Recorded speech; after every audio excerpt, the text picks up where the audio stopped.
sum up 2022, and this speaks for all of us, was learning.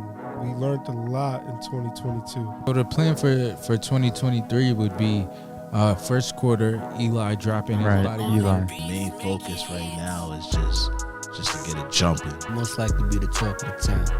So that nigga, when I get lit, bro, I'm taking it with me, bro. I swear to God, bro. I'm here at the TheAquaLounge. We about to talk about my new album, Scorpio. You kill me? Why is that even on your brain?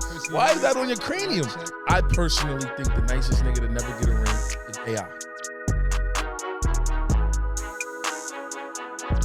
Yo, what's up, everybody? Welcome back to the TheAquaLounge podcast. Appreciate y'all tuning in this week.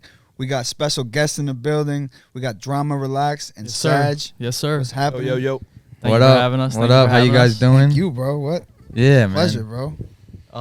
What you guys been up to, man? It's been a little minute. We haven't seen you guys in like a year, about, right? Probably? Yeah, I mean, like I was saying before, it's good to see you guys. All the progress you guys have made.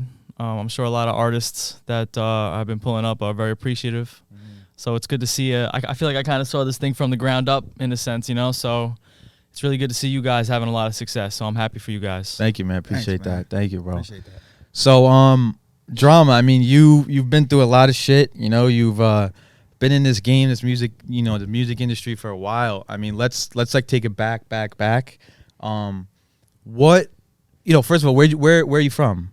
So I'm from Bayshore, Long Island. Of course, Long Island, always showing love to Long Island.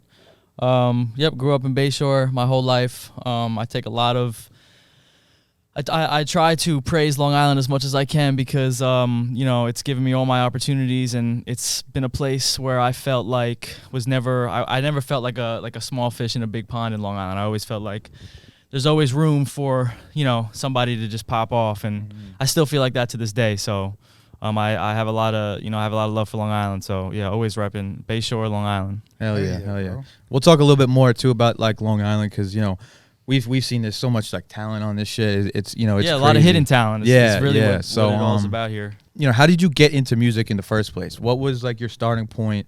Who were you inspired by? How old were you? Like what, that type of thing. So I was actually thinking the other day, like, because I did an interview the other day, and somebody asked me the question, and I'm trying to like really understand when I started doing music. Like, I try to think about when I first even started listening to music, and it's like that's when I feel like the first time like I really started listening to music is when I really was like, man, like I obviously have a love for music because it made me feel like some type of way, like right away. I would listen to like Outkast's first albums and like 50 Cent and shit. So I think when I first started listening to them, that's when I kind of started feeling like, okay, music is something I might be interested in. This was probably around 14, 15, whenever those albums came out. Okay. And pretty much right from there, I started just like trying to experiment and write and, you know, just try to find some sort of way of how I could do what these guys were doing. Right. And looking back at it now, you know, people like 50 Cent, obviously the demographic and just the lifestyle is such a gap. But I never looked at the artist in that way, like they were so out of reach. I was just like, okay, this guy's rapping, I'm gonna try to rap or write music, and I never felt like there was a difference. I was just like, all right, I'm just gonna try to do what these guys are doing, you know.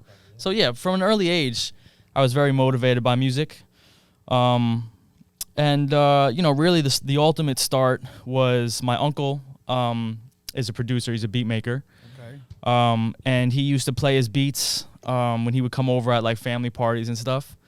And I was just like, some of his beats were kind of good, and I was like, oh man, like this kind of has some swag to it, you know. And I would write to it and experiment with it. And really from there, I just started writing, and that ultimately is what motivated me to start. So from a young age. Okay. And young age, what do you mean young age? Like how old? 14, 15, yeah, okay. You know, and like I think it's weird to think about like kids making music these days. I feel like it's just kind of like, I don't know if like they started from like a place of just like thinking about making music and like trying to figure out how to record music and that. Because now it's like nowadays people could just wake up and make music and go find a beat and drop a song. Like it's not as thought out as it used to be. Yeah. But yeah, definitely 14, 15 years old, I was starting. Okay. And at that point though, did you see yourself like this is what I'm doing, or it took you a while to get to the point where it's like, all right, I'm gonna start dropping music, I'm gonna start doing this and that type of thing? Yeah. So how it worked was, it kind of was like a thing back then. I feel like rapping was like a thing to do when you would like smoke weed with your friends and like freestyle in the car and shit. Yeah. So that's kind of how it started, as far as just like me trying to see, okay, what's the reaction of me playing my, like, trying to do music or rapping, or what is people thinking of this, of me doing it. And we started like kind of fucking around on a mic, and me and all my friends were like making music in like a group and shit. And I just felt like I was taking it more serious, and I just felt like I was kind of like going a little harder and doing a little better.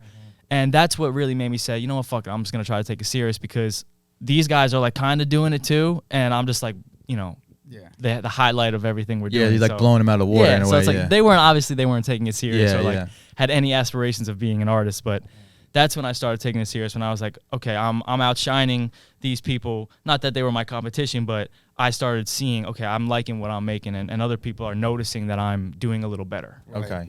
So Interesting. That is interesting. Yeah. So now, when you first started like releasing music, did you have like haters?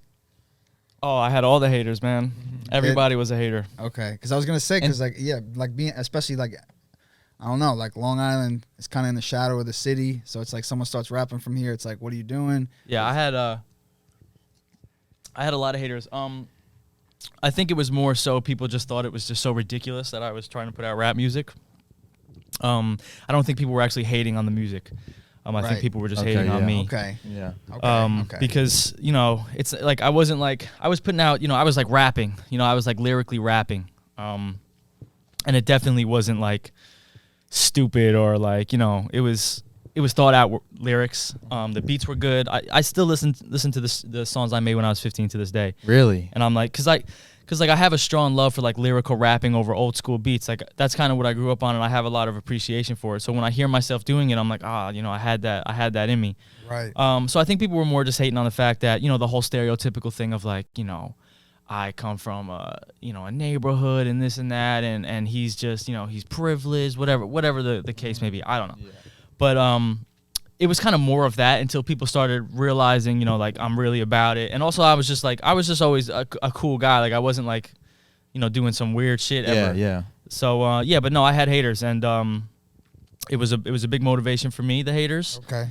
And I swear I turned every single hater into a fan. Like I know for a fact, because all the people that used to hate on me nowadays will show me love and just like, just be like, man, I'm so proud of you for what you've done. So yeah, you know, I know it wasn't anything serious or bad intentions. People just were just, you know, they just didn't understand what was going on. So what about for you though? Was there like doubt, like self-doubt, or were you just, I'm doing this? I think I have more self-doubt nowadays actually than back in the day. Back in the day, I felt like I was just like unstoppable, because I felt like, you know, there was no ceiling. I just felt like, you know, I could do whatever I wanted. And that's kind of how I was able to curate a sound, you know, that was specific to myself, because I wasn't putting myself in any type of box. Yeah. And I had a lot of confidence, which is so important as a musician. And as any type of creator, you just have to have unlimited confidence in yourself and your ability. And I think that's ultimately how you catch that spark or hit that home run. You know, it's just like trying and having, you know, the belief that something positive can come from it. And that's kind of how I always felt, you know. Right. Okay. So that's like the early stages, right? So now that you started kind of releasing shit, right? I don't know if people know, but you know, you were signed to a record label. I was signed to something called Relax Records. Relax Records. That was prior to me being signed to Interscope. Okay. So Relax Records, what was that now? So fast forward from all the lyrical rapping into a whole bunch of shit. I wound up signing to this thing called Relax Records, which was kind of like a group formed out of Fort Lauderdale, Florida, led by this guy named Jay Stash. He just put together kind of like a group of his like friends or something. And I was making a bunch of beats for them at the time. And instead of leasing beats from me or buying these beats, because it was like consistent, like I was giving them beats all the time. After like they had one song that blew up, he was just like, yo, just, you know, join the team, sign me for like 2 years. I remember being like real excited about it because I was just like, man, this is just gonna be such a game changer for me because now I'm like signed technically. I didn't like get an advance or had any budget or anything, but it was a platform for sure. Right, and you know, I pretty much owe a lot, the majority of my my earlier career to that moment. Okay. Because you know, Twitter and SoundCloud back then, you know, you could repost things. J Stash had a huge Twitter following. He had a huge SoundCloud following, and he would repost a song that I would drop, and it would take off. And what started happening was I became the most streamed or played guy in the group. I dropped a song called Bracken, which was a very controversial song at the time. Really stirred up the hate from hometown people. Like, and another thing too about the hate is like the hate was only ever like hometown people that like personally knew me. Like I never went online and people were like hating on me. Like it never really was like. And if it did, it was just so. It was so irrelevant to me that I just like I never cared about that. Yeah. But yeah, it was always just like hometown shit. Okay. And I dropped Bracken, got a lot of love. I went down to Fort Lauderdale and shot a video to it, and that was pretty much it. I started becoming like the most popular artist in the group, and I started really. But gaining, so did you say that you were sending them beats? That's how they found out about you? Yeah, I was producing beats and putting them on YouTube. Okay, wow. I was making like a lot of Drake type beats. Okay. Like Houston sound type beats where I was sampling stuff and making like Florida down south type of shit. Okay. And that's how they found me because I was like doing like the style of my beats was like down south type sample beat or something like that. So it was like them searching on YouTube and just found it out of the blue. Yeah. Wow. Okay. Yeah. I didn't know that you were producing.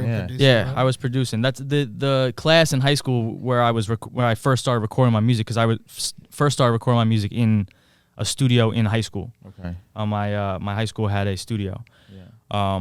The goal behind the class was to teach the students how to make beats on Logic. Really? So that was like Imagine that. Yeah, that's what I'm saying. That was the basis of the class. So I would come in and the class itself, it was a period. You know, it was like third period, 40 minutes or whatever. Yeah, and they would teach. Mr. Schaefer was his name. You know, shout out to Mr. Schaefer, real legend for me. Taught me how to just like, you know, make a loop, make a, you know, quantize, you know, stuff like that. And then that's how I kind of got the foundation down. Okay. And then I was able to, you know, that gave me the ability to start figuring it out on my own. But yeah, so I started making beats, and that's what they found my beats. So when they found your beats though, and they reached out to you, how did you transition into saying like, I'm also an artist? You know, I'm not just making beats here. I'm an artist. That come about. That's a good question. Yeah.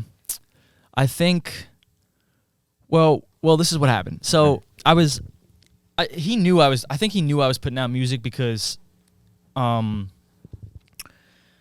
I probably just immediately advertised it that I was like, yo, I'm also making music too. And what winded up happening was, very Lil Wayne and Drake-ish, like J Stash winded up coming over to my house, like after the first couple months I signed. And I had like 6 or 7 songs on a mixtape that I released. A mixtape called Swag Blueprint was the mixtape. Classic mixtape. I produced all the beats and everything. And that's still out though? Can we still? Yeah, it's still out. You could find it on like Dat Piff and stuff. Is what I was dropping it on. Like Dat Piff, Hot New Hip Hop. So he came over to my house and he stayed the night and like recorded a verse. And he was like a big artist in the sense of like, you know, bigger than anything locally close to me, you know. And he recorded a verse on like 6-7 songs, like remixed them. And I was like, you know, all right, man, like now I got like 7 songs with J Stash, like I'm gonna blow up, like this is it.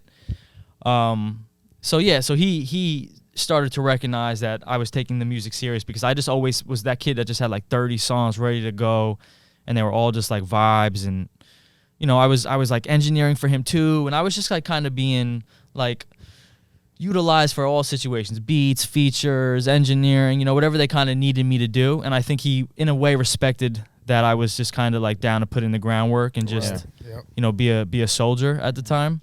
So yeah, I think that's what kind of earned my ability to drop mixtapes and do whatever I wanted while I was under him. Okay. So he was open to it, because like I mean, have you seen like the Kanye documentary?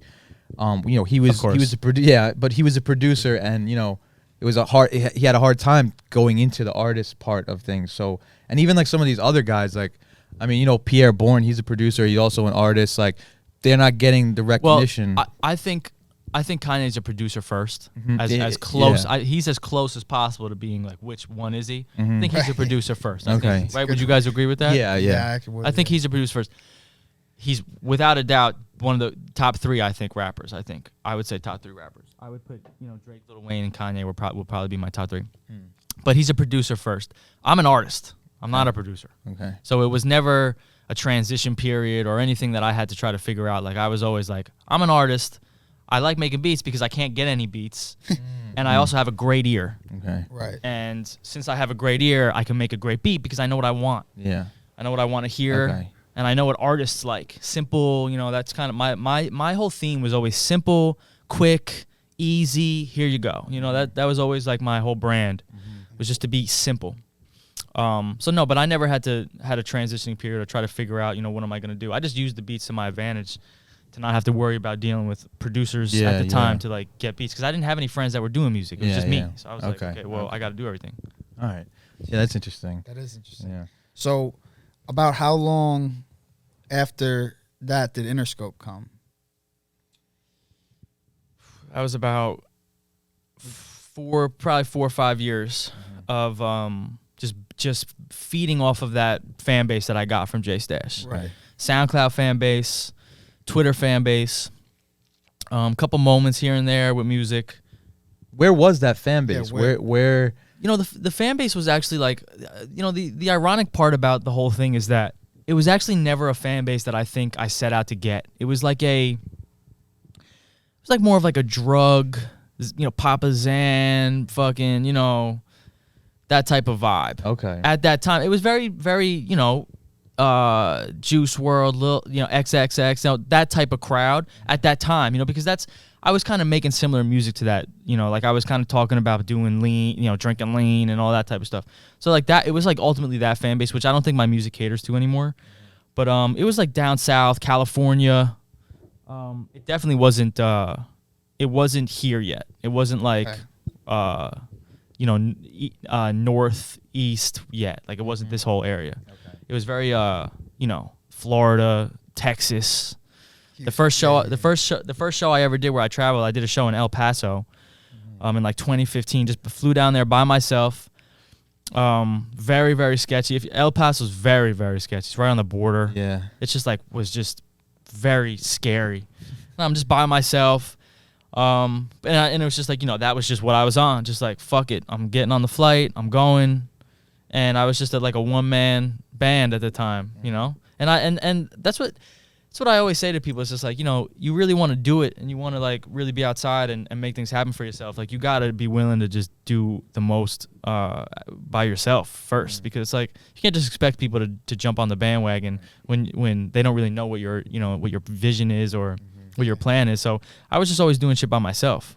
And I did that for about 4 or 5 years, and you know, it worked out in my favor. But that's ultimately why, is because I had the ability to do everything I wanted to by myself. I didn't have to rely on anybody, so I could keep the show moving all the time. You know, so and doing the shit, like traveling by yourself and doing everything, like that just kind of shows you like when there is people, like they're not almost like distract you in a way, because you know like what you're doing. You know? Yeah, without a doubt.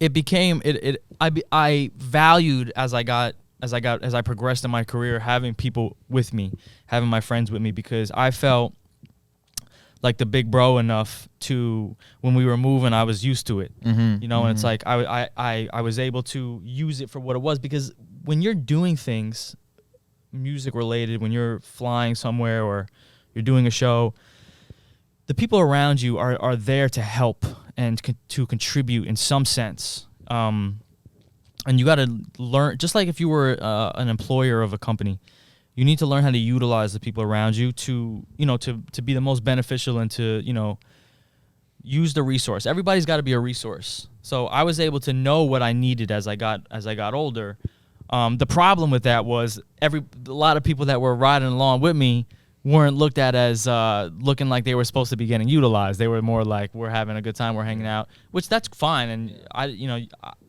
they shouldn't have any expectations. But I was just like, yo, I need the help now. And a lot of people I think kind of just wanted to have fun, but it is what it is. All right, so so you were doing shows.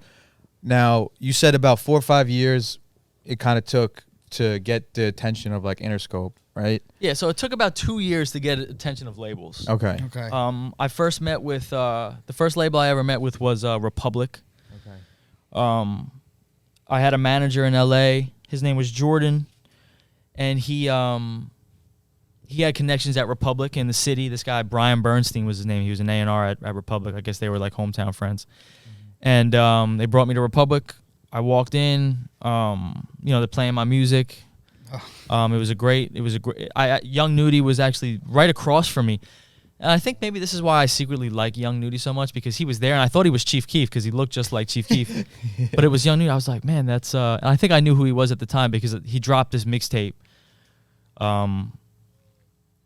Do you guys know? Yeah, what was you guys the know one? Young Nudie, right? Ball? Yeah, with like the song "Barbecue" on it and stuff like that. Pierre Bourne produced Pierre Bourne everything. produced all the beats. Yeah. And I was just like, man, this is so fly. And he was there, and I was just like, wow, this is great. They showed me like the Cash Money room in Republic, in the building in the city. They have it's like a bank safe, it looks like it's like a bank, like you're going into like a big safe, and it's just like the Cash Money room. Oh shit. So like it was like a very like flaunty tour of the place. I think it was more just kind of like showing it off to me, the kid. Oh yeah. Rather than the fact that I'm there for my music. But I sat down with like the highest guy somehow, and I was playing my music to him. And he was like, I like it, but we don't really know. Every single label I was like, we don't really know what to do with it, this and that. And I went to every single label. After that, I went to every label. I mean, every label you can think of. Like me and my lawyer went and had a meeting. And it was always the same answer. It was just like, they don't know what to do with it. Really? Yeah, every single one. So And I was never discouraged. I always was like, fuck it. You got it because if you believed in yourself. I didn't care. So, but now talk about a little bit like with the labels though, because like you were having meetings with the labels. Like what made them interested in you? And was it that you had this fan base and you were doing these shows? Yeah, no, it was the numbers that I was doing, and it was also my lawyer Adam Zia, who is just such a powerhouse, was just able to make the call at that, and still can. But if Adam's putting you under his wing, you're getting where you got to go. But he was just able to make a call at any given time, and he was like kind of like that A&R lawyer guy where he was bringing like labels artists. Because an artist needs a lawyer, so like the relationship made sense. To form a relationship with Adam makes sense for any artist. So he would just bring me in just like he was just like a manager. He was just playing a manager role kind of in certain situations. And we would just walk in. And since Adam is who he is, he's the manager for like French Montana and Rich the Kid and just like everybody. I wasn't meeting with the A&R that was hired last year, I was just meeting with this guy. Shit. So it was like that guy. When the expectations of me coming in are like, okay, this guy is either about to blow up or what am I doing? What are we doing? Yeah. And I was never like the guy that's like, okay, this is like hands down superstar. I was just going in, had some fly shit, had a little buzz going, but I was always getting presented to huge people. So like that's why it was always just like I don't know, because it was too early on. Okay. Adam was just like trying to just hit the home run. Yeah. So Adam is also who connected me with Joey at Interscope. So ultimately the formula worked. Yeah. So now just quickly go back a little bit, because you said when you were going to I think it was Republic, right? You were going to the label meeting and you saw Young Nudie. Like you have a meeting with a couple people, couple artists, and like I would think it's like a one-on-one meeting. Like it's an audition. Like is that all the artists are just sitting in the line? Is that what? No. So all the labels are just like if you walked into like a big financial firm. It's just like a bunch of desks, and Nudie was just walking around. He probably, I'm sure he was already signed at that point or was about to get signed. And, you know, it's. Have you guys ever been to a label? No. It's very like a casual environment, and it's just like, you know, you're just hanging out. Like, I'm sure artists just go to the labels. You know, when I was with Interscope, I would see artists just go to the label. You just go. It's like a clubhouse almost in a way. Yeah, you just go to, you know, that's where the money's coming from. That's where you're getting the okay to do things. So you got to go and you got to, you know, politic and okay. Show face. So I'm sure that's kind of what he was doing, or he just had a meeting with somebody. I don't know, but you know, it's a very casual environment. So he was just chilling. Mm-hmm. You know, like I said, I thought it was Chief Keef, so I was really like, really excited. Yeah. Did you go up to him? And you say it was good? No. No. Okay. No, I wish. I think I was told not to. I think I was gonna, because I would go up. I love going up to people. Yeah. But the people that I'm always with are always like, no, don't do it. I'm like, what? Why? I'm one of those people. Or I'll tell him like, oh, I saw this rapper. Or this. He's like, oh, did you go talk to him? I'm like, hell no. I'm not gonna, yeah. You know, I feel like there's a time and place for everything. But John has the confidence to, and, you know, I think it benefits him to, you know, he's made moves off of that before. Yeah, like kind of just biting the bullet, going up And someone. just going. Yeah, And not being overthinking yourself. anything. Yeah, you know? Because I know that I could always drop a name that the person's gonna know probably. Yeah. Okay. All right. So so let's transition to Interscope now. Like, they were clearly the one that said we know what we're gonna do with you, right? Yeah, like, because you were saying a lot of them were like, oh, I don't really know what we can do. So how was that meeting? Like that was that like one of the last meetings, Yeah, I or was was it gonna something say, early on? yeah, Like, how many meetings in was Interscope? Were you like down to the last like? is there a hole in that cup? No, it's just there's water in here. Oh shit. So I had like a couple months before I met with Interscope, I met with 300, and I met with Columbia. And they were just like totally not interested. So I was like, okay, but at this time, this is like 2018. I dropped a song called Can't Talk Crazy, and I dropped a song called Kemba. This other song was doing really well. Fire. Thank you. Kemba's fire. And I had 2 music videos for those, so like I knew, and like they were getting like crazy love, and I was just like in that place of just like about to blow up type shit. Like it just was. That's what it was. And a week before I got the Interscope, I had so much shit going on right before I got the Interscope thing. So the things that I had going on were like a month before I got the Interscope meeting, I was down in Miami with this guy Zoe Dollars, who's like a big like gatekeeper down in Miami. And he flew me down. That's where I met Tory Lanez. And he was looking to sign me. And I was just kind of going like, I don't really know what my plan was, or like I didn't like have a thought out answer. Again, by myself. And this is later on too, and I'm flying by myself. And I was like in Miami, just like riding around with these guys.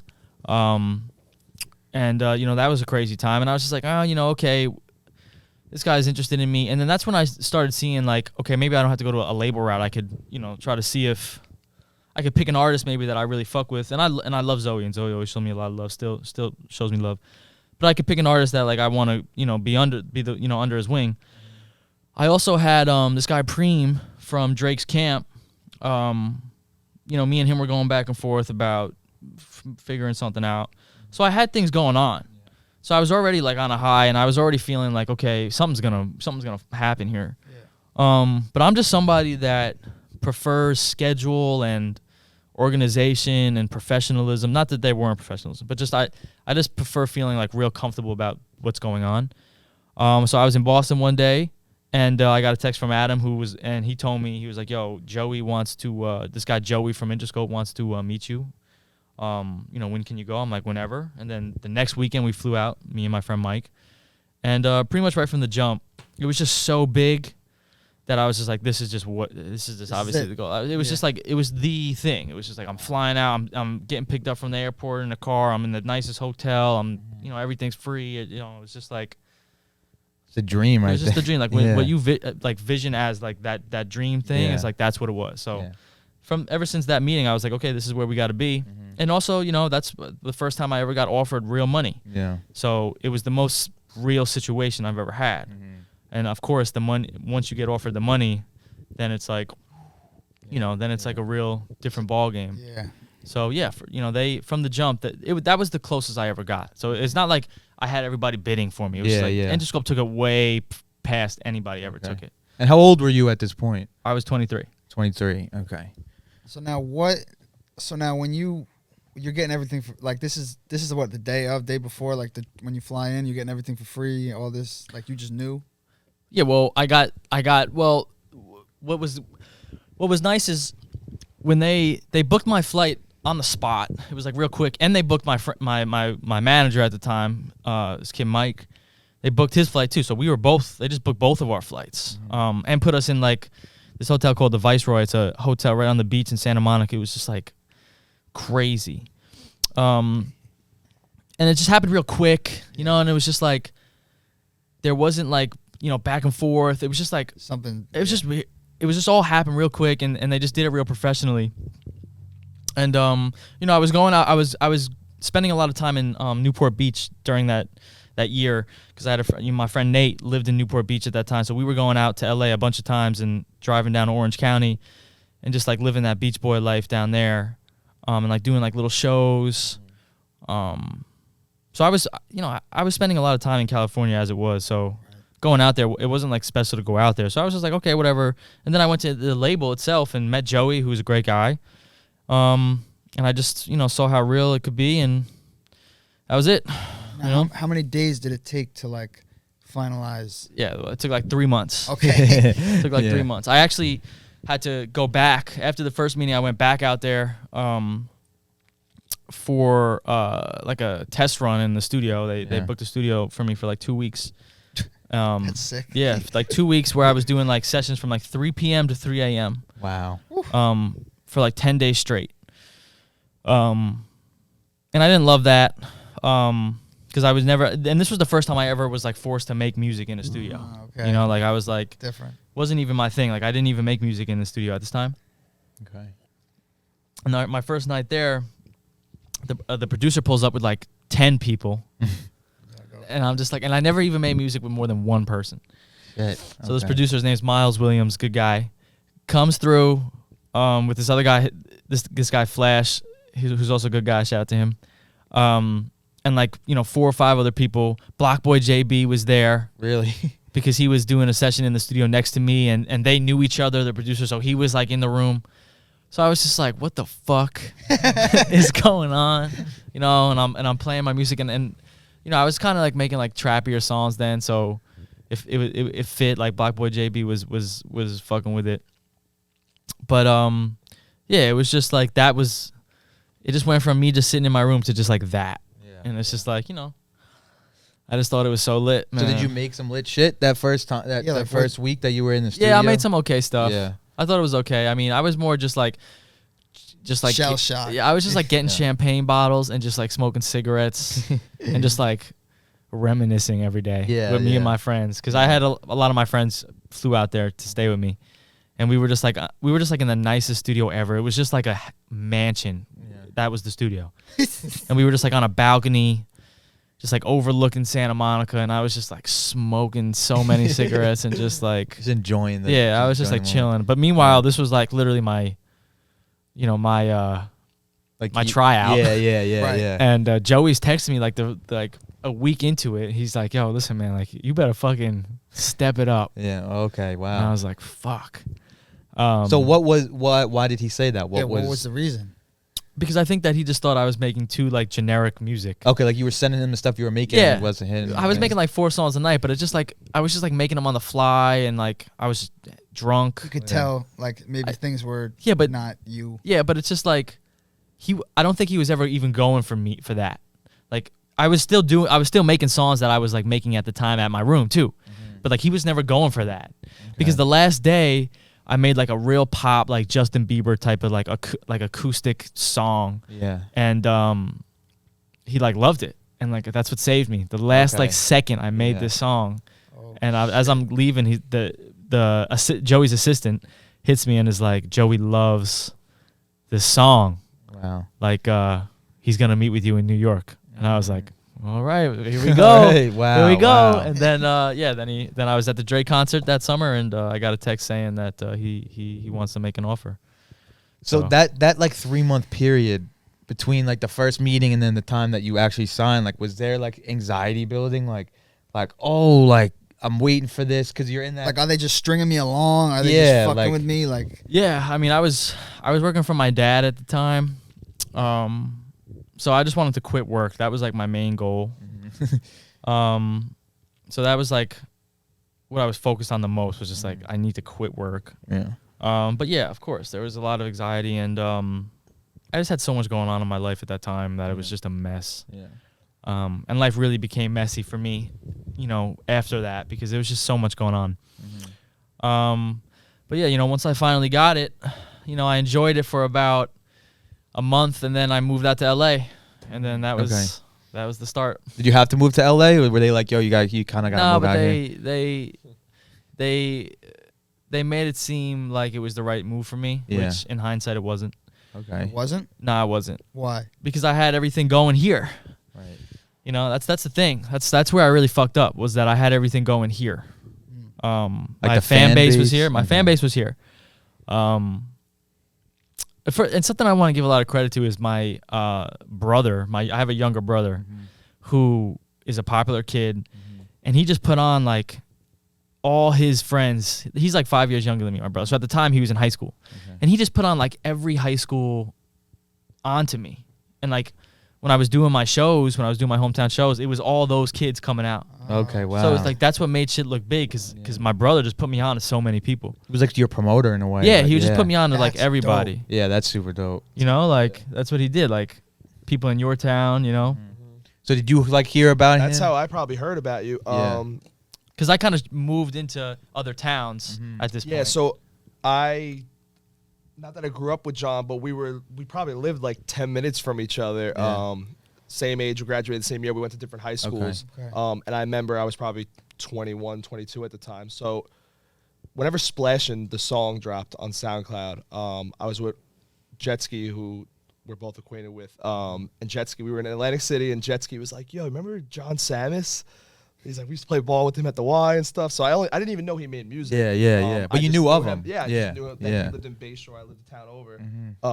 He's like, it's got like 2 million plays on SoundCloud. We were like, me and him were both just starting to make music and getting our feet wet. We were like, what the hell? Like, I thought he just played basketball. Yeah. Like, I didn't know anything really about him or how talented he was or anything like that. But it just shows that word, was spreading to, around Long Island. It was probably around that same time. And you know what really was like huge for me too is just like my friends going to like Cortland and going to like, Cortland really was like that was where all the everybody just started knowing me because a select group of my friends went to Cortland. Yeah, and like they just started playing your shit. Blew that shit out of the water. You don't realize it. It sounds corny, but like how you don't realize how strong word of mouth really is, especially in that era when that's the all you social really media had wasn't even like social media was there, but it wasn't like you were TikToking to your video, to your music. No, social media at that time, to me, I feel like it was actually in a much better place because it was just like there wasn't the foolery going on. It was just like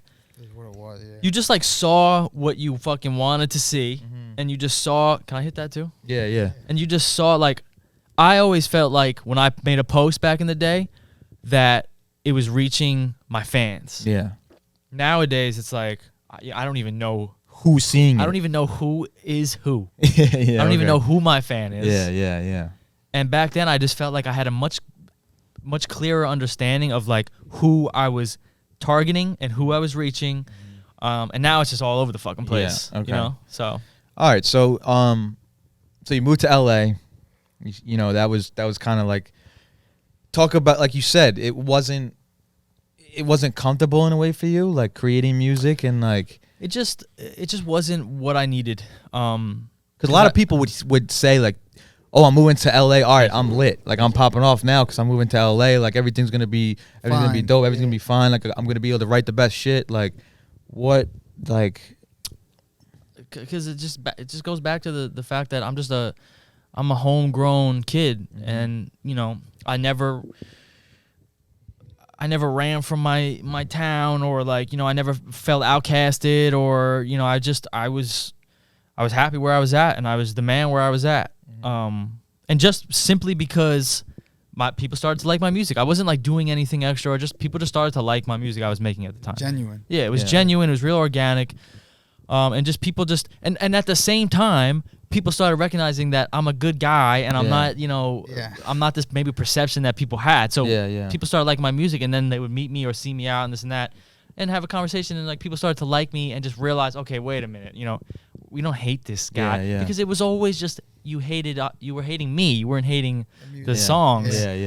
So, you know, I kind of, it started, I feel like people started recognizing, and I'm like a real community guy, you know, I coach a basketball team. You know, I'm involved with a lot of things in Bayshore, and I always was. So, you know, it was just, I didn't need to go out to LA and go to Beverly Hills and drive a G-Wagon and go to the Gucci store. Like, I didn't need to do that. There was nothing, none of that was being put into my music at the time. None of that was impacting the music I made at the time. Nobody cared. I wasn't talking about that in my music. I just had to, I just got into this place where I felt like I had to have this I made it moment. When I made it far before that. So, you know, that's where the immaturity and just the arrogance kind of fucked me up. And, you know, but I learned from it, and I think I'm a much stronger person now and a much smarter person. But, I you know, I'm sure some people would love to go to LA, and maybe it is the right move for some people, but I personally, I didn't need to do it. I didn't have to do it. All right. Yeah, it's understandable. I mean, everyone's different. Yeah. It makes sense. Like everybody, like you said, I mean, everything that you wanted and had was here. So it's like, it's just like, you gotta, they want you to like restart, like, or something like. That's how it felt. Yeah. Okay. That's how it felt. And was it also like the type of music too? Like you said, the last song you did was like a Justin Bieber type record. So was that what they were kind of looking for? Exactly. That's from that point, I was like, okay, this is what we're trying to do here. So I was like, okay, let me cater to this guy, Joey. Because Joey just put me on so fucking hard that of course I'm gonna try to make this guy happy. Of course. Like this guy just changed my life. Okay. So yeah, I mean, listen, it's a learning experience. All right, so now you're fully signed. You're in the groove now. So like, you definitely, you know, talk about some tours. Like you went on tour, right? Where'd you go? What was your first tour? Yeah, my first tour, I went on tour with Mike Stud. Dope. We did our first show. My first show was in Denver. We started in Denver. We drove from LA to Arizona to pick up my friend, or not to pick up my friend, because it was just like on the way. We took some crazy way. I don't know why we even went to Arizona. Wait, you said from LA to Arizona? Yeah, like I don't even understand why we did that. But we went to Arizona, right? Denver's like all the way up. Yeah. I don't know what happened there. Because I was just not a good start. Yeah, I was just this is what I'm talking about. Like I just had no idea what was going on. So we went to Arizona for some reason. We stopped at my boy Nate's house because his family lived in Arizona. We hung out there for like a day. Then we drove up to Denver. We stopped in Utah too. I mean, we were just like, I guess we were just sightseeing and just we were in like a big RV. So I was just like sleeping in like the back. There was just a bed, and I was just like looking out the whole time of just like every state and just like the Grand Canyon, and you know, it's just like we were just chilling. We went to Denver, did the show, and then just kind of moved along. I did like 6-7 shows with Mike. We performed in Canada. So yeah, that was a good time. That was a great time, great experience. Shows were great, probably like 300-400 people a night. Wow, which is good. Was it like was it your tour? Was there other? Oh no, it was Mike Stud's tour. Right. Yeah. Okay. Yeah, I mean, if it was my tour, then I would be in a different position right now. Yeah. But I should have capitalized on it more in the sense of I basically abandoned my whole everything once I got to the label. So I could have been promoting it more so of like, this is not that this is my tour, but try to bring more of the people come and see me. Yeah, the people that were already following me at up to that point. But I was just enjoying the ride, man. That's all it was. And then right after that tour, went home for a week. Went on another tour for Somo, who was like this big YouTube singer at the time. And then we did like 30 shows together for like it was like a month and a half, and then that was it. Crazy, just So crazy. you're on the road a lot. I was on the road for about 4 or 5 months right when I got signed. I wasn't home for a long time. All right, so seen a lot of shit on the road, I bet. I saw a lot. Yeah, I mean, I'm not a crazy guy or like a big partier or I'm responsible, so I wasn't pushing it. Okay. I could have pushed it. Yeah. I People bet. that I was with were pushing it. I was not pushing it. I was just kind of like Being smart. I was just chilling. Yeah. So Is there like any like memorable crazy story? Yeah, that you can, but yeah. There's probably a lot of those. Okay. yeah, it was cool. Yeah. It was cool. All But right. ultimately, the best thing that came out of it was probably the fact that when you perform in front of that many people that consistently, that's the best way to gain fans. Right. Like, that's ultimately what it is for, going on tour and being an opener. I was also getting paid every night for the show. I was getting paid like $300 every show, so that was cool. Yeah.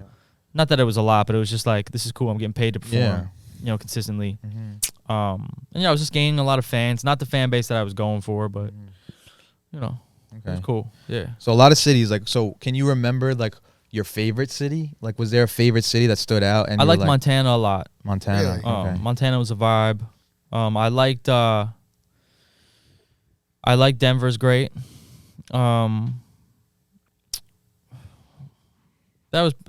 was probably my favorite because it was just like beautiful.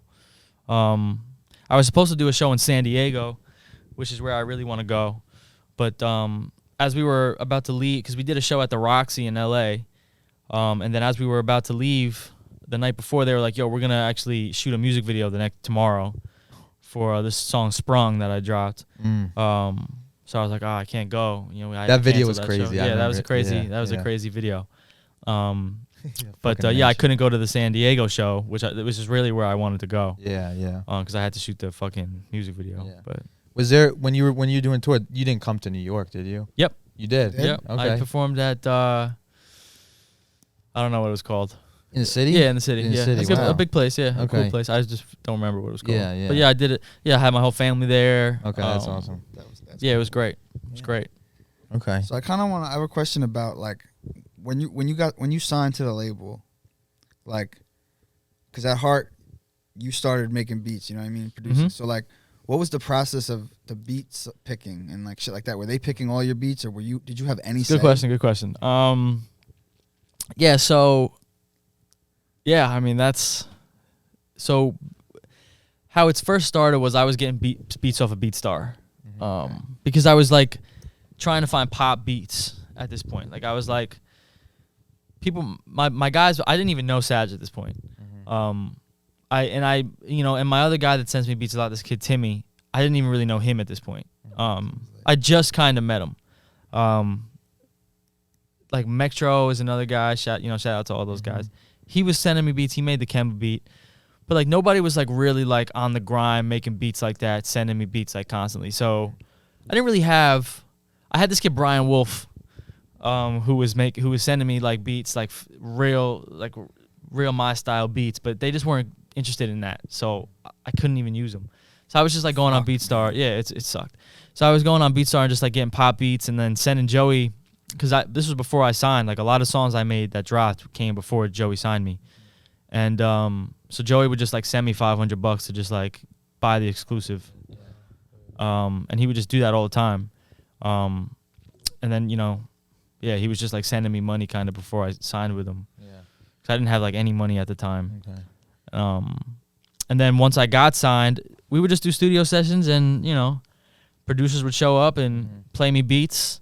It was much easier to have get beats I wanted, because the label would pay for them. Yeah. All that song that I had with Jeremiah, that beat cost my label $30,000.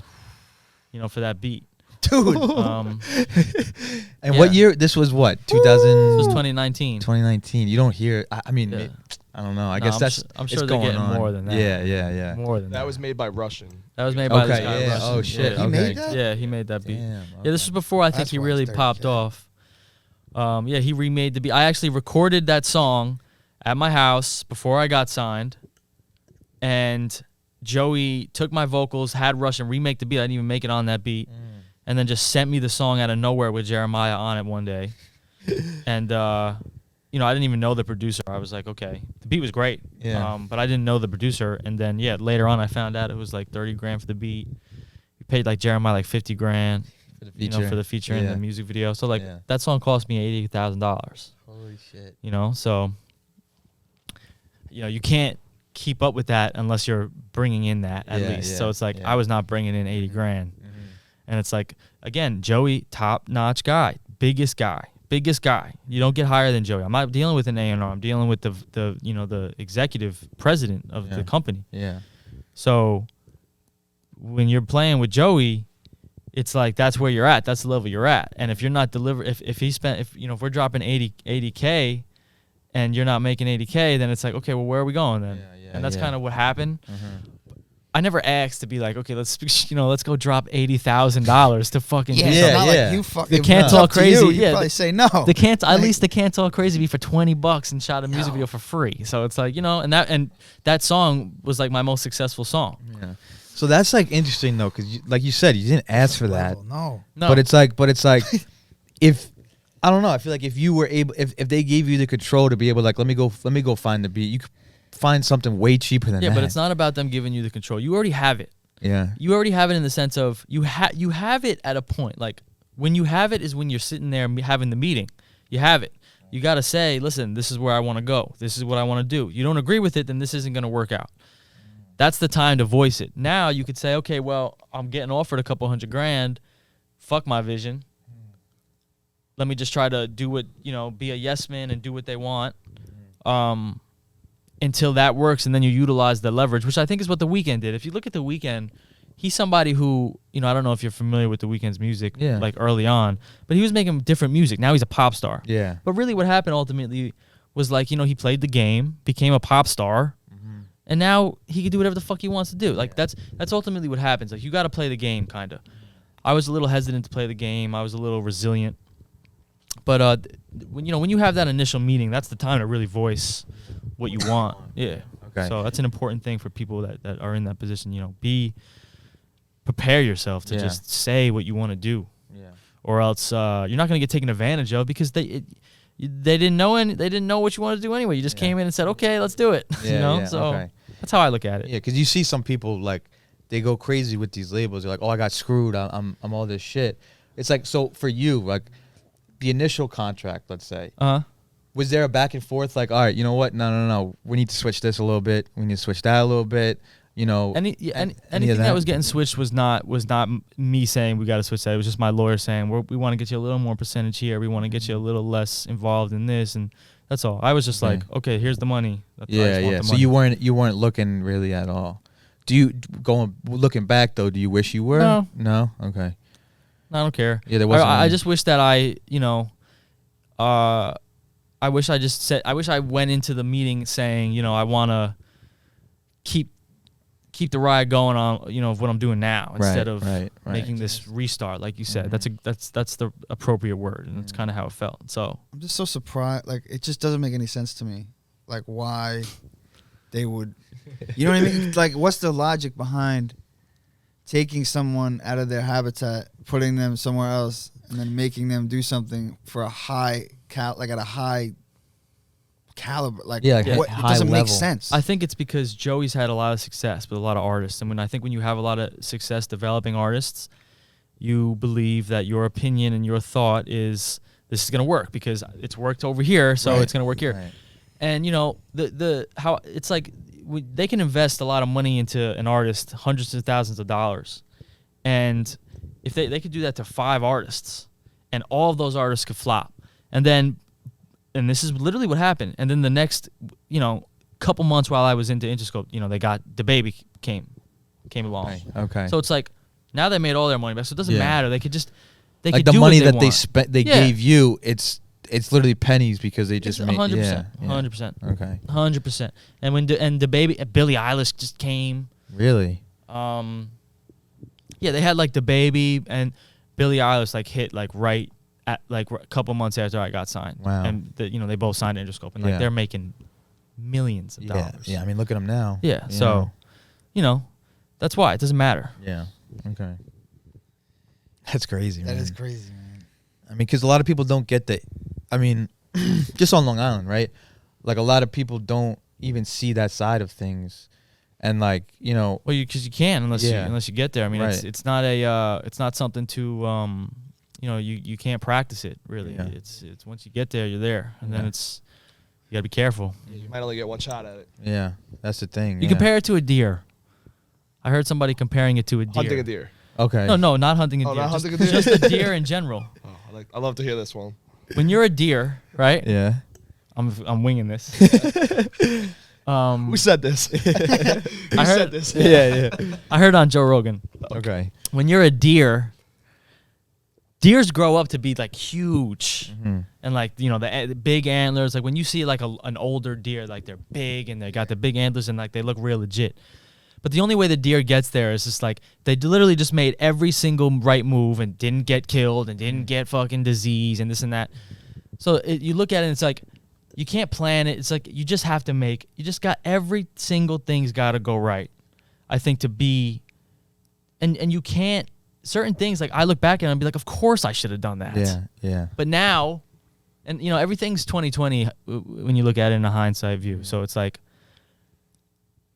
looking back on things, it's obvious to me what I should have done. Okay. I don't look back and say, yeah, I made the right mistake. It was just them that fucked up. Yeah, my yeah, labels. yeah. I realized my mistakes, Yeah. and I realized I should have done certain things. And it makes so much, I'm like, of course. Yeah. But, certain things, it's just, you're young. A lot of these artists are young. It's hard to make those right decisions. It's hard to not let ego get in the way. Yeah. So, that's really all it is. It's just, you gotta, but, that's why, people like Saj and even you guys showing me a lot of love and support, just try to get opportunities like that again and to learn from them, because it's hard to get that second chance. But you're a lot smarter, you learn a lot more, and then you just hope to be able to utilize it in another shot. So that's how it is. All right, so now so the deal was what, how many years was it? Was there It's an album deal. It was an album deal. Okay. You guys are good on time here? Yeah, we're good. Yeah. Okay. Are you guys? I'm guys? good, Yeah. I'm good, All right. I'm good. All right. I'm gonna get this other beer. Yeah. I guess you didn't sign again. No, because I never put out an album. Oh, you never actually did the album? No, I never dropped an album when I was with the label. Oh. That's what I was trying to do. I was trying to get them to drop an album, because that was the only way I could get another advance. But they didn't want to drop the album.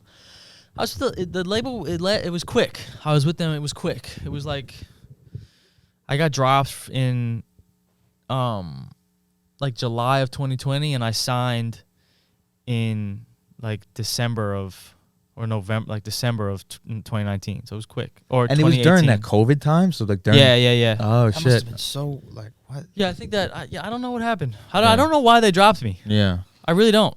Like, I wasn't doing that bad. Like I was. Yeah. My all that song had like 6 million at the time.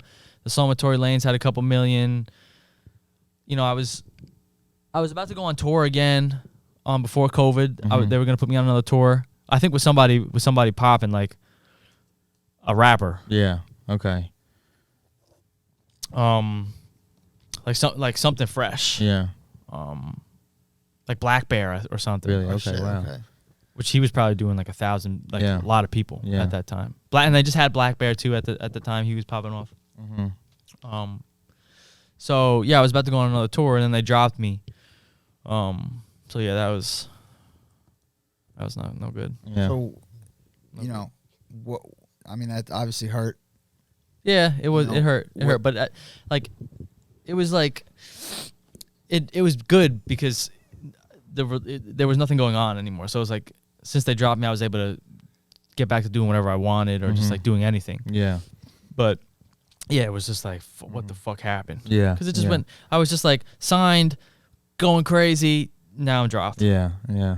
So I think it's just like what you said though. It's like it's such a blind game that you're playing. Yes, at such a young 100%. age that it's Every literally little- impossible to make it. Like, I mean, that's why you see these motherfuckers. They get through. They're fucking massive stars, but it's like I don't know. Like Listen, if you have undeniable talent, you could get through the bumps. You're gonna have bumps. You'll get over it. I'm not some guy that's coming out here just like hands down undeniable superstar. Like I said, you got to push yourself here. Yeah. People like Drake, people like on that level, it's just like, you know, it doesn't matter. Yeah, You're going to get there. But at the beginning, though, they weren't the star, you know what I mean, that they are now. No, yeah, but it's like, you know, signing with Lil Wayne, I mean, in his case, it's just like certain things, you know, I was really coming out of nowhere, Long Island, like out of my room, just no big bro, no OG, no guy that's putting me on, no nothing, you know? So it's like, I just got thrown into it. I had nobody that was like, no big art. And I had so much relationships with artists, bigger artists, the biggest. Yeah. And Name some, like who? Well, you know, just like, you know, even Tory, for example. It would have been great if Tory put a little wing around me. You know, but that's just when the luck aspect comes. Like, he could have done it. You know, he fucked with me. Me and him have had conversations where he's shown me love, and I know it's not just because he's saying it. A lot of people say Tory Lanez is not a nice guy. He was always nice to me. So, you know, he did the song. He also had me at his house. You know, he had me in his room. We were listening to his whole album in his room. Me and like 4 or 5 other people. So it's not, I don't think when you're at that level, you're not just like saying, yeah, come on in. You know, it's like, he was fucking with me. I was playing my music. It was love. It was for sure. Yeah. That's those type of like game changer moments where it's like, okay, maybe we take a picture. Maybe he tweets a link. Something like that. Like, I didn't have any of those moments once I got signed. And I think that's where it was just like, fuck, like, I wasn't getting those. Whereas before I got signed, I was always getting them. That was just like, I always had it. Wow, that's so. Before you got signed, you were always okay. Yeah, wow, that's interesting.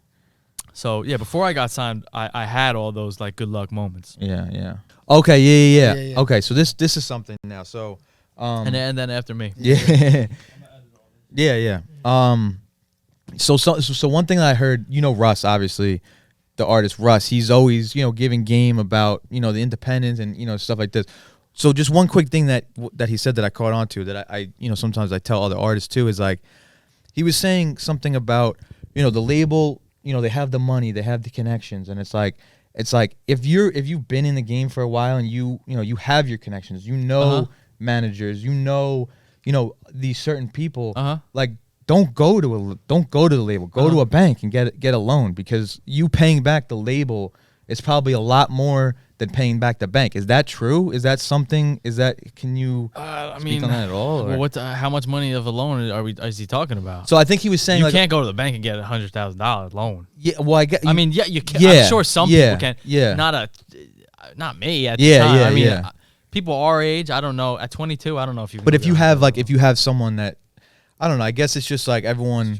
Listen, when I hear guys like that talk, I think that. Well, did he do that? Did he go to the bank and take out? I'm not sure. I don't know. Like, who did he do? Yeah, I don't even know if he did that. Yeah. I think what he's really trying to ultimately say is just kind of like maybe finance yourself, or it's to each his own. The whole thing, right? It's all to each his own. There's no blueprint to it. There's no follow the path. It's just, you know, I think that going to a label, if you have all the resources and you have money, I didn't have any money. Yeah. And the only resource I had was Adam, my lawyer. Yeah. And going to the label at the time made sense for me. I don't know who it was that said it, but it's just like certain things might make sense for you at the time. Like maybe it didn't make sense for me now, but at the time it made sense. Yeah. So I'm gonna do it. I'm gonna sacrifice it. It makes sense now. Like right now, I've been selling a lot of music, and I'm making good money doing it. If I were to drop one of those songs and it blew up and it became a hit, it wouldn't make sense for me to do that. Then I'm losing money. I'm not making that much money from it. Yeah. But right now, it makes sense to do it. Right. For me. So it's like I'm doing it. Right. Okay. So, you know, as long as you can continue to produce and continue to, you know, to make. Ultimately, to me, it's like if you're able to continue to make music and do it in an efficient way, I think you could always navigate and maneuver a situation. Which, look at Russ. Yeah. He's somebody that can constantly make music. Constantly is making music, doing it, making music by himself. So he's able to, I think, create his own narrative because he's got so much ammo all the time. That I think it plays a big part in it. If you're somebody that needs to go book a studio session and you can only make a song if you're in the best studio and have the best beat and have an engineer and this and that, And have a party in the studio. Yeah. It's not gonna be something that you're able to use against. You're able to use to leverage anything. Right. He's very self-sufficient. So if anything to take away from Rush is the self-sufficiency. Yeah. But as far as taking out a loan from a bank, I mean, listen. It's hard. It's hard. Yeah, to do it's a good That's not point. It's easy hard to to do take a loan out like that. You gotta repay it. Yeah, exactly. Yeah. It's not easy. Yeah. And the interest. And by the way, Yeah. the interest. I don't know about at that time. Now, if you want to take out a loan now, the Yeah, interest that you're paying on that versus the label, I didn't have to even pay anything. I didn't have no interest. So you didn't have to pay anything back from? No, I would have to recoup the money. Yeah. From music sales. Right. But there's no interest. Yeah. Okay. First of all, I'm in credit card debt right now. And all I'm paying is the fucking interest. Yeah. The label, there's no interest. I think the thing that Russ also stresses a lot is ownership. Right. And that's the big difference. Yeah, well, that's everything. You gotta have ownership. But yeah. Ownership is of course important, but only if you're just like making so much money. Like, yeah. So everything changes when you really get there. Yeah. All right. So now back to like the transition phase, right? So now you're not with the label anymore. Was there like a point where you were like, I need to take a little second to myself before I start getting back into music, or were you just like, no, I got to get back into it? Like, yeah. I mean, I think I took that time while I was still with the label because I just like COVID happened. And I just I was just in like a weird place. I'm like just like everybody was. But no, I never stopped making music. I hate making music now. Really? I hate it. I've always low key hated it. What do you mean? Because it's just like, you want to know why? Because when I wake up in the morning, it's not like I go and make music for fun. It's like I'm being honest. Like I feel like I have to get up and do it. Like I have to go. It's just like going to the gym. Yeah. Like, if you skip a day at the gym, you just are like, what the fuck am I doing? Yeah. How did I fucking you just feel like shit. That's how I make. You also don't want to go. Yeah, you don't want to go. Exactly. It's like you don't want to go, but if you don't go, you look back and you're just like, why the fuck didn't I go? Yeah. But then you kind of low key do want to go. So it's like, music has become a thing that like I feel like I just like have to do. And if I don't do it, I get like freaked out or like feel like I'm fucking up or something like that. And that I think is what makes me not want to make it sometimes. And also what stresses me out about making music is that I just want to make the best song every time I make music. Yeah. And then I put a lot of pressure on myself to make great music every time I make music. So I think that's what's hard.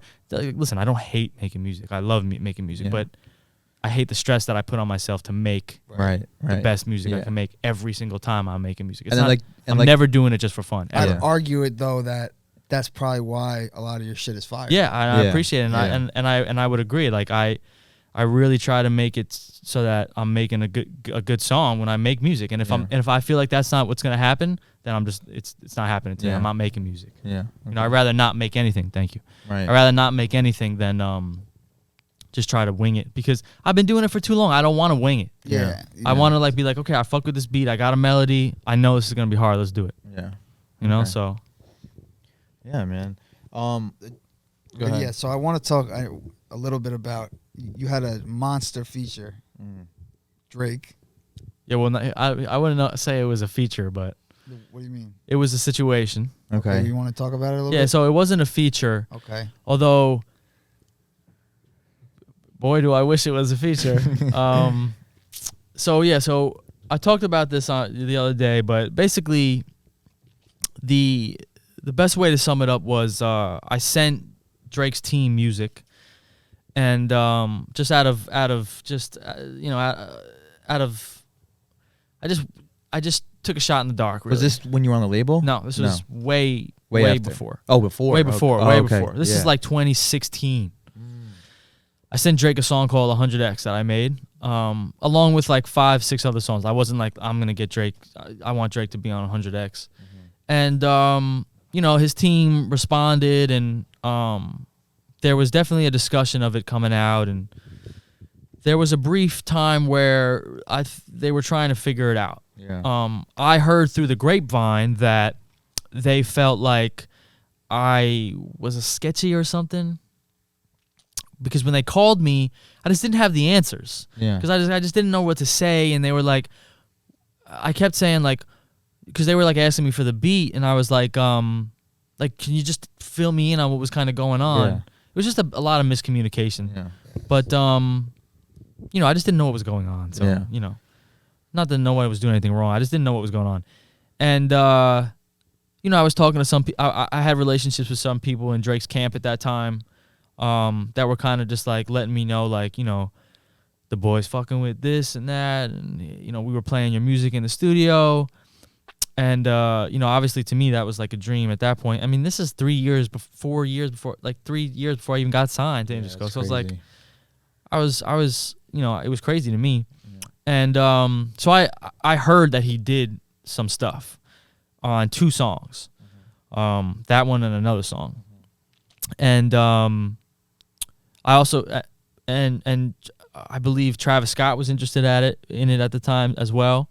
I almost did a deal with Travis Scott, like his label, like a publishing deal with Cactus Jack. Okay. I think they probably wanted me as a songwriter. I think everybody wanted me as a songwriter. Yeah. I think that's I heard what that in one of everybody- your songs too.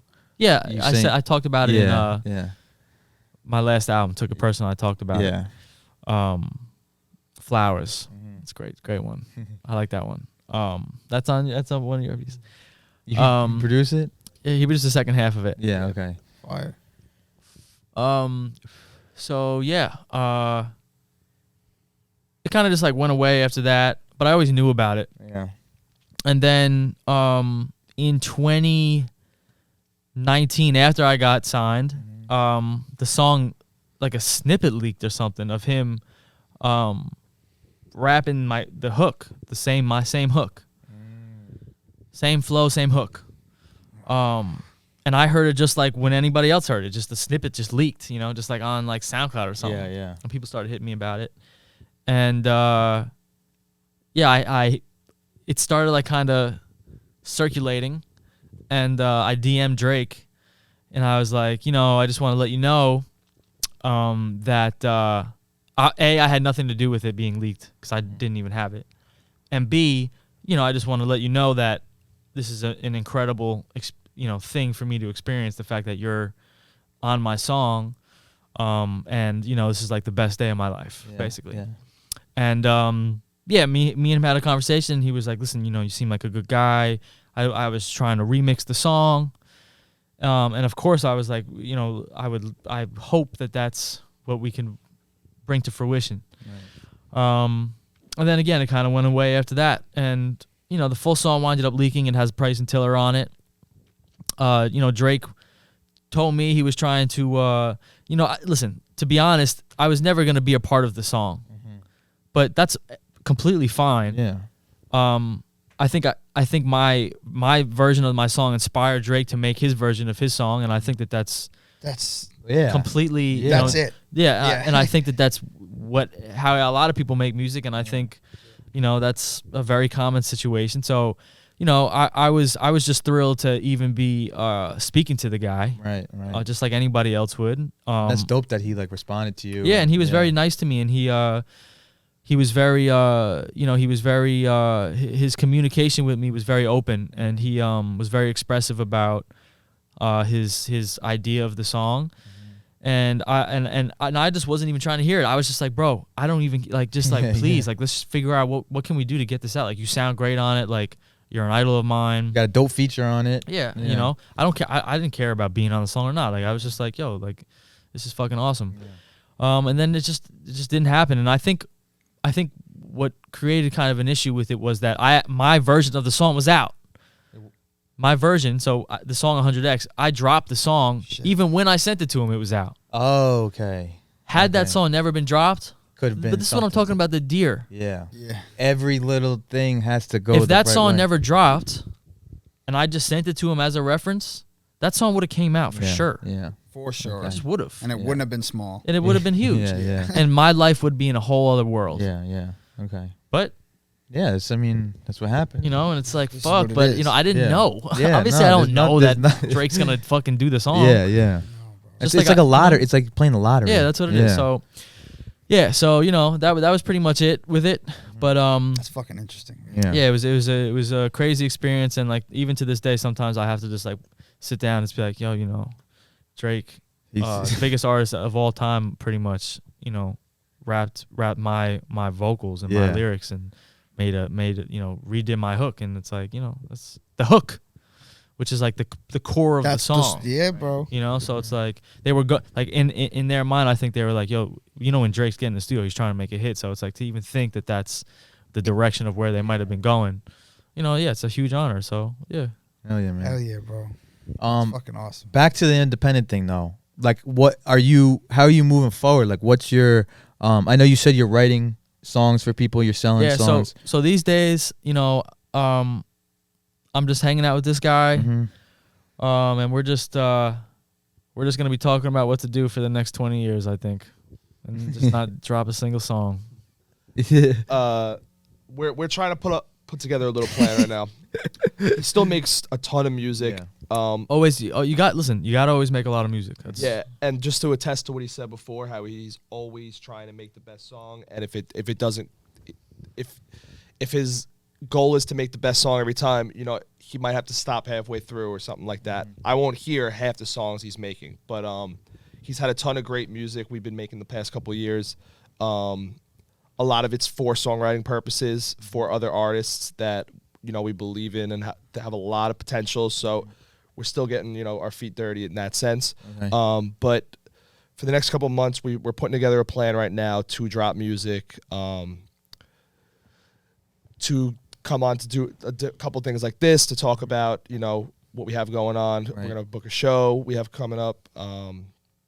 So, you know, we're still very involved. And I'm also very spoiled because I have a taste of what it could be, and I know what it is at the not at the highest, but I know what it is when things are working and when things are moving.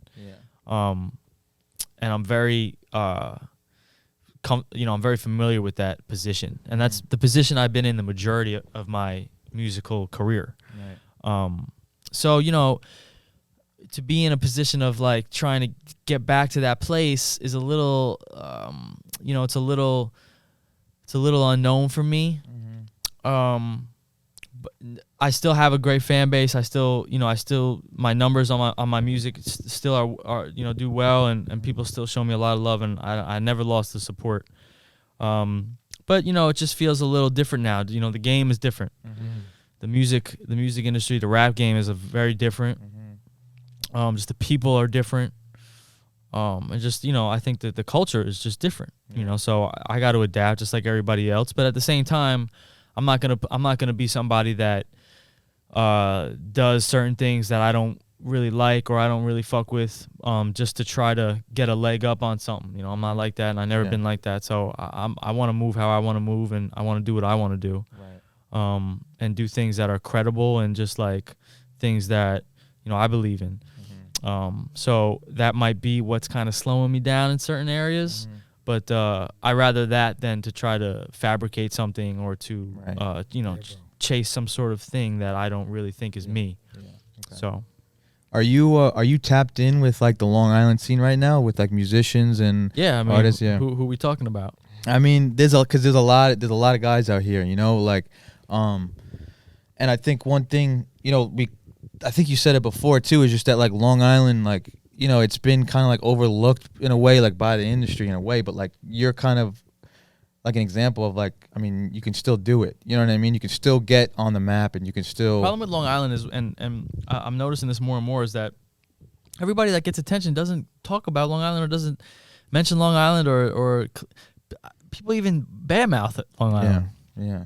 And I think it's very strange, and I think it goes back to the thing of, if you're not really that, if you just kind of like are an internet guy and you're getting a lot of attention on the internet but not really locally, and people don't know you around here, and maybe you're blowing up in the city or maybe you're blowing up somewhere else, then you don't have the love for Long Island because they never showed you love. Right.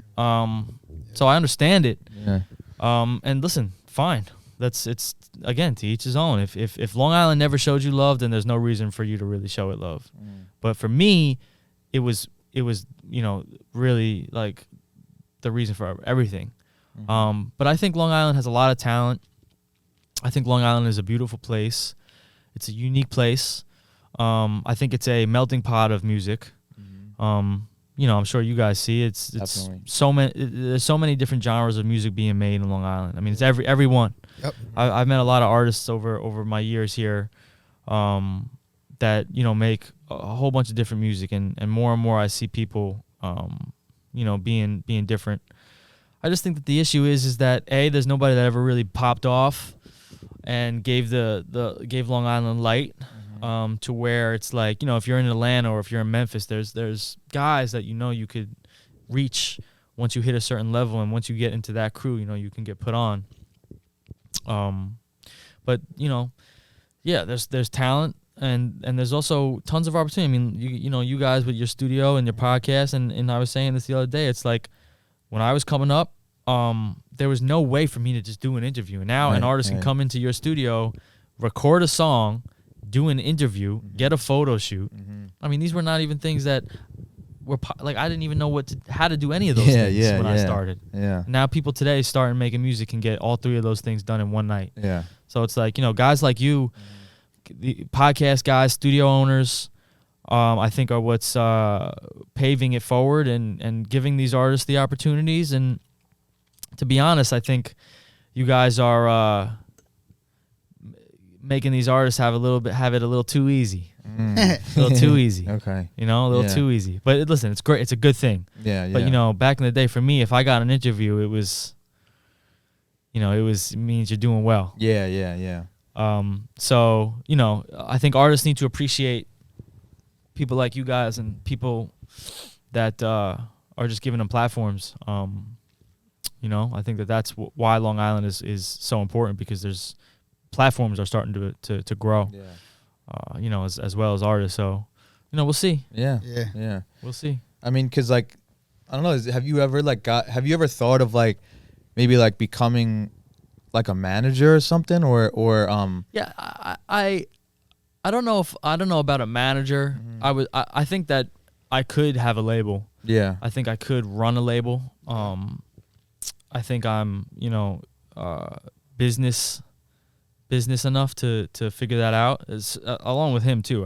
I think me and him have bigger ideas than just making music. Yeah.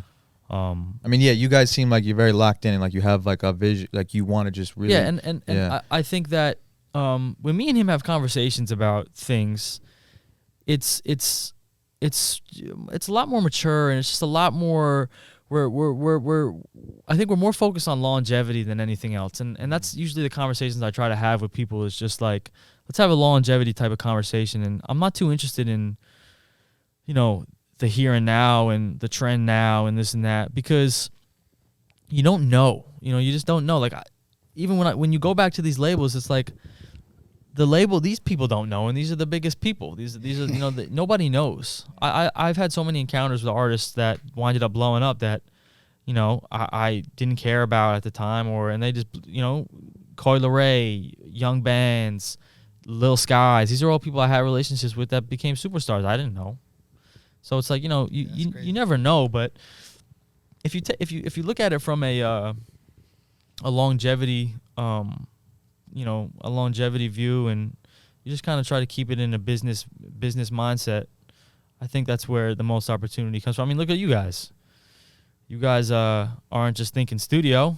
You guys are thinking other things. So that's what I like to see, and I think that's what is going to give you the longest career. Doing a lot of things at one time. So yeah, I mean, I try to have conversations nowadays about business stuff and like how can we make this a lot bigger than just putting out music. Yeah. So Was there ever like even like merch and stuff, like or like clothing brands? Yeah, back in the day, I did some merch and shit. Yeah. Yeah, I think merch is great. If you have a good brand, merch is a good thing. Yeah. Man, we covered a lot Yeah, so man. far, man. Yeah, that was a long time. How long has this been? This is a long one. Hour 25. Last question. All right. If you had to start all over, would you change anything? Yeah. You better. Listen. But doesn't sometimes everything happens for a reason? So you don't know, maybe you could have ended up in a way different spot. The things that I would change are more like my personal life decisions that I made that carried into my my musical career. Like nothing musically, I wouldn't change anything musically. Okay. But I would change the way I spent money, the people I became close with, things like that. But no, my ultimate advice to an artist or to anybody, in the music industry, I think is to, like I said earlier, just, have a lot of confidence in yourself and, don't be afraid to do things. And a lot of, and something else that I'm seeing a lot is like, don't let your friends influence you or people around you, because people care about you and they want to see you do well, but that doesn't mean that their opinion or their advice is what you need to do. It's like I see a lot of these rappers in their, with their crews and everything, and it's like they're pushing the artists and they're pushing them to do this, and they're like, no, you gotta do that, you gotta do that. And it's just like, when you're an artist and you're creating music, you gotta do what you want to do. And if you don't want to do something, then you can't like try to make somebody do something or push somebody to do something. It's like, that's why for a long time I was always by myself, and that was really where I was able to do a lot of things, because I didn't have anybody. I didn't have like a manager or an agent trying to be like, yo, you got to come to LA. You got to go to the studio. It's like, nah, like do what you want to do. And if you're smart enough, when you notice something working out, then you know to capitalize on it and you know how to use it to your advantage. So it's like, think for yourself. Right. And in order to think for yourself, you got to have confidence in your decisions. And that's hard to do when you're fucking 16. Yeah. Which is what a lot of these guys are. When you're 18. Yeah. How do you have confidence in your? It's just like going to college. It's like, how do you know what you want to be when you're 18? Just in general. Yeah. Let alone signing $1 million contract. So young. You know what I mean? Yeah. So just be smart, and you got to be mature. You got to just. Really trust your gut and trust your instincts. And if you make the wrong move, then at least you made that decision to do that. At least you decided not to do that. Like me, I'm like, man, why the fuck did I go to LA? I went to LA because everybody was telling me to go to LA, not because I wanted to go. So shit like that, just have confidence and, learn from your mistakes. Right. And you'll be good. So. Oh, yeah. Appreciate you guys. Oh, man, Drama, I appreciate you guys. Thank you, man. It's been a pleasure. Yeah, so like, Yeah, I mean, just, I'll probably drop some music soon. We want to do a show soon. I got that song. Do you guys remember that song that I got coming? With us? I got a song with you guys. The one that we produced, yeah. No Deals, man. Yeah. Shit is hard. Maybe we could play that somehow in the interview or something. Yeah, we could throw it in. Do like a little preview. I got this one song in the cut with a couple big artists on it. Oh, yes. Okay, I remember, yeah. That hopefully comes out soon. Like, I got something, like, that's a crazy thing to have in my pocket. So, yeah, just always working and just trying to figure it out. And I just feel great about putting in so much time. I feel like an OG, and that's the best feeling of everything. It's just like, I feel like an OG, and I feel like a real vet. So I'm proud of myself for that. Hell yeah, man. So thank you guys for having me. Thank you for coming always on, love. man. I appreciate. What is the podcast called? The AquaLounge. The AquaLounge. Yeah, Shout out to AquaLounge. AquaLounge, man. Shout out Marlon Beats. Thank you. Bro. Appreciate you, my man. Yes, sir. Close it out. Thank you for tuning in. I appreciate y'all. We'll be back next week. Peace. Peace. Yo, Marlon, where you at?